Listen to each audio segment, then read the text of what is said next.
आप सभी का स्वागत है। आज की टॉपिक आपकी है matrix. Matrix is the very important part of mathematics. और मैट्रिक्स को सबसे पहले इंट्रोड्यूस जो किए थे उस मैथमेटिशियन का नाम है जेम्स सिल्वेस्टर, और उनके फ्रेंड ने इसे डेवलप किया है और उनका नाम है आर्थर कैले।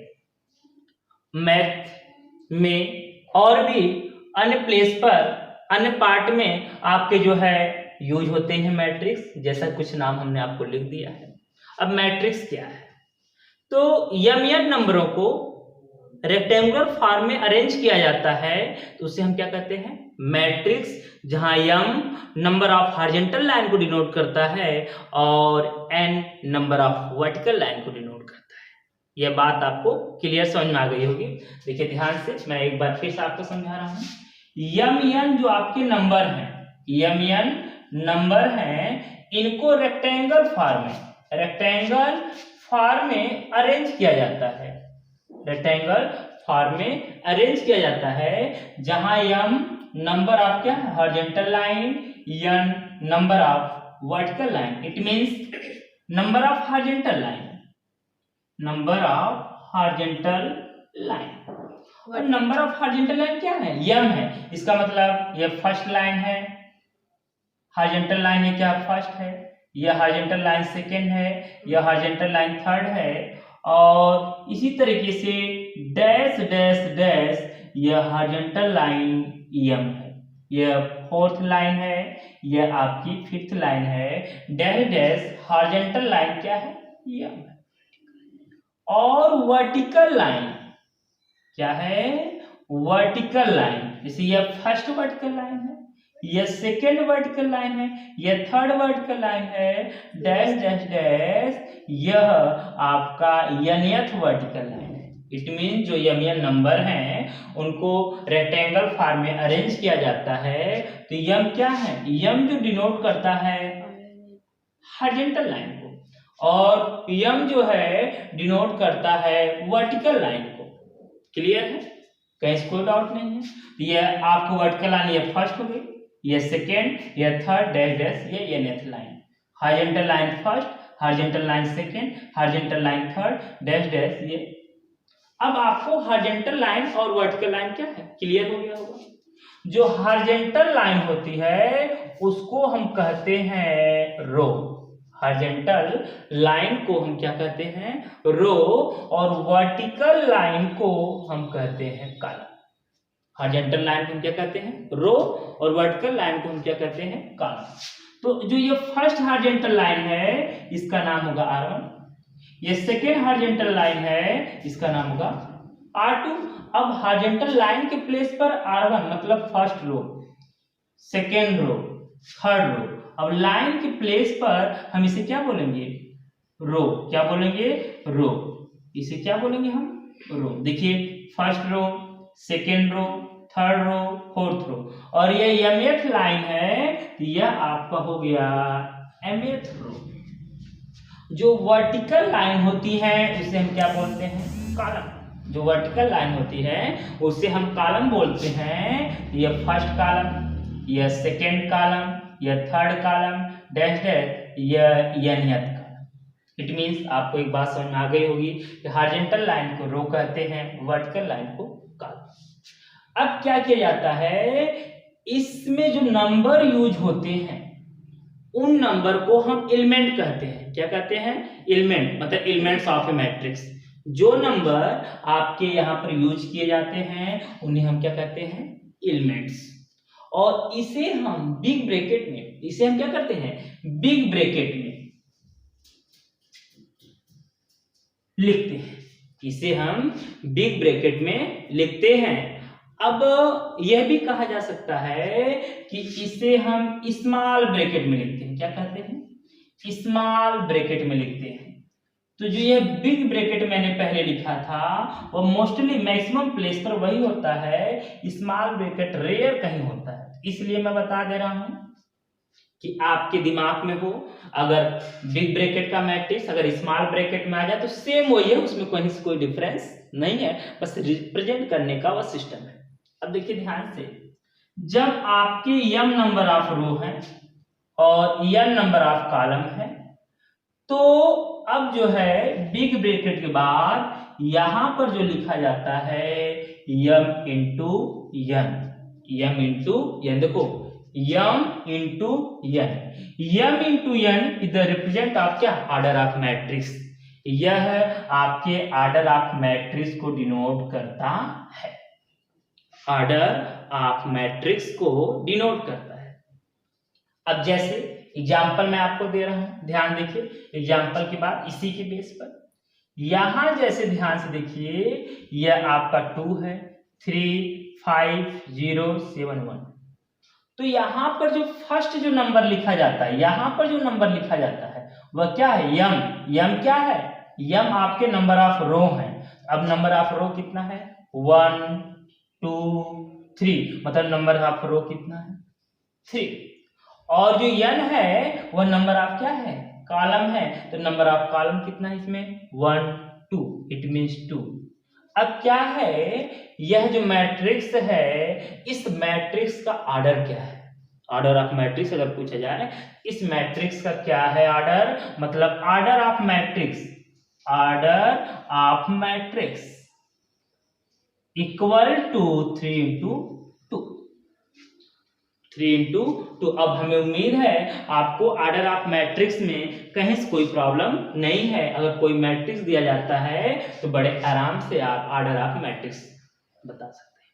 देखिए मैंने क्या बताया, m जो नंबर होते हैं उनको रेक्टेंगल फॉर्म में अरेंज किए जाते हैं, तो आपके इस तरह से शेप होते हैं, इनको हमने मैट्रिक्स कहते हैं। और जो यहाँ पर लिखे जाते हैं वह नंबर ऑफ रो होते हैं, और यहाँ पर जो लिखे जाते हैं वह नंबर ऑफ, और इनके मल्टीपल को ऑर्डर ऑफ मैट्रिक्स कहते हैं। मल्टीपल मतलब अब इनको 3 इंटू 2 इक्वल 6 नहीं लिख सकते हैं, नहीं मल्टीप्लाई नहीं, ये 3 इंटू 2 को ही ऑर्डर ऑफ मैट्रिक्स कहते हैं, 6 को ऑर्डर ऑफ मैट्रिक्स नहीं कहेंगे। आइए देखिए ध्यान से, इसके बाद हम लोग आगे चलते हैं। अब ऑर्डर ऑफ मैट्रिक्स यदि आपका क्लियर है तो हमारी जो नेक्स्ट पॉइंट आती है वह पॉइंट क्या है, उसे हम ध्यान से देखेंगे। जो हमारे नेक्स्ट पॉइंट है वह पॉइंट है एलिमेंट ऑफ ए मैट्रिक्स। जैसे आपके पास कोई भी मैट्रिक्स गिवन हो, किसी भी फॉर्म में हो, चाहे वह बिग ब्रैकेट में हो चाहे स्मॉल ब्रैकेट में, 2 0 1 0 0 1 5 7 8, और मान लो यहाँ पर 2 1 0। अब यह आपका एक मैट्रिक्स है। इस मैट्रिक्स का जो ऑर्डर, मतलब order of matrix, order of matrix, order of matrix क्या हो गया, देखो यहां नंबर ऑफ क्या होगा, रो, तो 1 रो 2 3 4, इट मींस 4। और कॉलम क्या है, 1 कॉलम 2 कॉलम 3 कॉलम, ये आपका हो गया 3। देखिए ये कॉलम है, क्या समझिएगा ध्यान से, ये कॉलम है, फर्स्ट है, ये सेकेंड है और यह थर्ड है, ये आपकी कॉलम हो गई। और ये आपका फर्स्ट रो है, सेकेंड रो है, थर्ड रो है और फोर्थ रो है, तो वह आपका क्या हो गया, रो। तो number of row into number of column के शेप में जो रिप्रेजेंट किया जाता है उसे क्या कहते हैं, ऑर्डर ऑफ मैट्रिक्स। मतलब इस मैट्रिक्स का ऑर्डर हो गया 4 इंटू 3। अब इसके बाद ध्यान से आप देखिए, ऑर्डर ऑफ मैट्रिक्स के ही बेस पर नेक्स्ट होता है number of matrix, number of element. मतलब इस मैट्रिक्स में कुल नंबर कितने, नंबर ऑफ एलिमेंट्स। तो देखिए ऑर्डर के जो मल्टीपल होते हैं, जो आएगा आपका आंसर 12। ऑर्डर के जो मल्टीपल होता है वही होता है नंबर ऑफ एलिमेंट। आप काउंट कर सकते हैं, देखिए ध्यान से काउंट करके, 1 2 3 4 5 6 7 8 9 10 11 12। मतलब इस मैट्रिक्स में कुल आपके जो क्या है नंबर ऑफ एलिमेंट है वह 12 है। हमने क्या कहा, ऑर्डर ऑफ मैट्रिक्स क्या होता है, ये तो आपको क्लियर है। ऑर्डर ऑफ मैट्रिक्स के बाद नंबर ऑफ एलिमेंट, उनके ऑर्डर का मल्टीप्लाई कर देते हैं, जो रिजल्ट होता है उसे नंबर ऑफ एलिमेंट कहते हैं। अगली पॉइंट देखिए ध्यान से, नेक्स्ट पॉइंट क्या है कि जो है notation of matrix, notation of matrix. अगले जो पॉइंट है आपका है नोटेशन ऑफ मैट्रिक्स। अब नोटेशन ऑफ मैट्रिक्स क्या होता है? नोटेशन ऑफ मैट्रिक्स, इसमें देखिए ध्यान से, नोटेशन ऑफ मैट्रिक्स में आप देखिए कि मैट्रिक्स को जो रिप्रेजेंट किया जाता है अल्फाबेट के कैपिटल लेटर से। मैट्रिक्स को जो रिप्रेजेंट किया जाता है अल्फाबेट के कैपिटल लेटर से, जैसे ए हो या बी हो या सी हो, एक्स हो, वाई हो, जेड हो, जैसे कोई भी मैट्रिक्स, ये आपका मैट्रिक्स है। और यहाँ पर जो मैं लिख रहा हूँ जो है 0 1 2 2 0 5 3 0 4, यह एक मैट्रिक्स हो गया। और इसको जो रिप्रेजेंट किया जाएगा आपका क्या, कैपिटल ए या कैपिटल बी या capital C. Mostly capital A capital B ही मैक्सिमम प्लेस पर लिखे रहते हैं। इसका मतलब है कि हम क्या भी बताएं नोटेशन में कि मैट्रिक्स को जो रिप्रेजेंट किया जाता है कैपिटल ए से। अब सेकेंड है, इसके एलिमेंट को रिप्रेजेंट किया जाता है स्मॉल लेटर से, मतलब अल्फाबेट के स्मॉल लेटर से, ए बी सी, इस तरह से रिप्रेजेंट। बट इसके साथ आपका सब्स्टिट्यूशन दो आपके लेटर होते हैं, मतलब इस तरह से ना, इसे ए आई जे या इससे रिप्रेजेंट किया जाएगा तो बी आई जे, और इससे रिप्रेजेंट किया जाएगा सी आई जे। अब यहाँ पर आई जे क्या है? आई जे क्या है? वेयर आई इक्वल टू क्या है? यह आई जो फर्स्ट होता है, जो पहले होता है वो क्या होता है? रो, मतलब आई यथ रो, ठीक है। और जे क्या है? जो जे है आपका जे यथ कॉलम, मतलब आई क्या है? आर यथ रो है, जे क्या है? जे यथ कॉलम। इसका सेंस क्या है? आइए इसका मतलब हम समझते हैं, इसका सेंस क्या है। जैसे मान लो ये आपका क्वेश्चन है, ये आपका क्वेश्चन है। अब उस क्वेश्चन की जगह मैं एक एग्जाम्पल लिखता हूं, ध्यान से आप देखिएगा। देखिए मैंने नाम क्या लिख दिया, ध्यान से इसको देखिएगा। यहाँ मैंने राम लिख दिया, यहाँ मोहन लिख दिया, और यहाँ आपका जो है पूरे नाम को ध्यान से देखिए, यहाँ महिमा लिख दिया, और यहाँ से रमेश मैंने लिखा, और यहाँ से रीता लिखा, और यहाँ गीता है, यहाँ मोहन है, यहाँ रोहन है, और यहाँ रीता है। रीता तो लिख दिया हूं, मान लो सीता है, ये है। अब आपके पास जो है इस तरह से रिप्रेजेंट की गई है, ठीक है। जो है आपके पास जो मेंबर है, जो एलिमेंट्स है, उनको इस तरह से रिप्रेजेंट किए गए हैं। आप कहेंगे अगर आपसे कोई क्वेश्चन पूछे कि बताइए सीता की किस प्लेस पर है, सीता कहाँ है, सीता का प्लेस कहाँ है, अब आप क्या करेंगे? देखो सीता को देखिए, सीता आपकी यहाँ है, सीता यहाँ है, इसका मतलब है सीता थर्ड रो के थर्ड कॉलम में, मतलब यही सीता है। सीता थर्ड रो थर्ड कॉलम में है, इसका मतलब है जो सीता है वह थर्ड रो और थर्ड आप क्या है कॉलम में है, थर्ड रो में है और थर्ड आपके कॉलम में। मतलब अगर आपसे कोई यही पूछेगा सीता कहाँ है, आप बताओगे कि थर्ड रो में और थर्ड क्या है कॉलम में है। अब थर्ड रो और थर्ड कॉलम में, अब इसी को अगर हम ये थर्ड रो थर्ड कॉलम लिखना थोड़ा सस्पेंसल लग रहा है, हमने लिख दिया सीता इक्वल टू सीता, ये सब एलिमेंट है। मान लो हमको इसमें स्मॉल लेटर से डिनोट करते हैं ABC, जिससे चाहो तो मैं इसको स्मॉल लेटर से डिनोट कर दी, किससे? A से, क्या है? A से। और थर्ड रो, तो पहले रो लिखा जाता है तो यहां मैंने लिख दिया थर्ड, फिर इसके बाद क्या लिखा जाता है? कॉलम, तो यहां मैंने लिख दिया थर्ड। मतलब सीता A33 पर है। नो डाउट बोलते वक्त लोग बोल देते हैं A33, पर A33 एग्जैक्ट नहीं है, बोलने को बोल दिया जाए तो सीता कहाँ है? A33 पर। इसका सेंस है सीता जो है थर्ड रो के थर्ड कॉलम में है, सीता थर्ड रो के थर्ड कॉलम में है, और इसी को रिप्रेजेंट किया जाता है AIJ। इसी को रिप्रेजेंट किया जाता है ए आई जे। इसका मतलब है यहां जो आई की वैल्यू क्या हो गई 3, जे की वैल्यू क्या हो गई, क्लियर है। अब फिर इसी पर मैं आपको एक और एग्जांपल इसी का बता रहा हूं, देखिए ध्यान से आप देखिएगा, कंफ्यूजन मत होइएगा।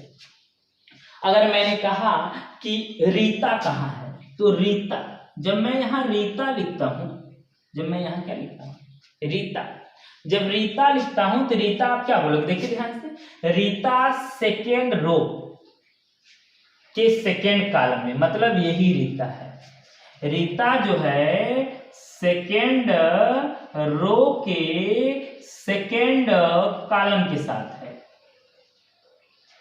अब मैंने इसे देखिए सेकेंड रो सेकेंड कॉलम के साथ है ना, सेकेंड रो सेकेंड कॉलम के साथ है, तो इसको मैंने रीता को स्मॉल ए से डिनोट किया या बी से डिनोट किया, बी मैंने लिख दिया। और सेकेंड रो मतलब पहले रो लिखा जाता है, फिर सेकेंड कॉलम मतलब फिर कॉलम लिखा जाता है। इसका मतलब अब जो हम इसे पढ़कर जान रहे हैं, इसे देखकर जान रहे हैं, इसको बताकर समझा रहे हैं, उसको B22 के हेल्प से बताया जा सकता है। देखिए ध्यान से, यहाँ सेम हो गए थे।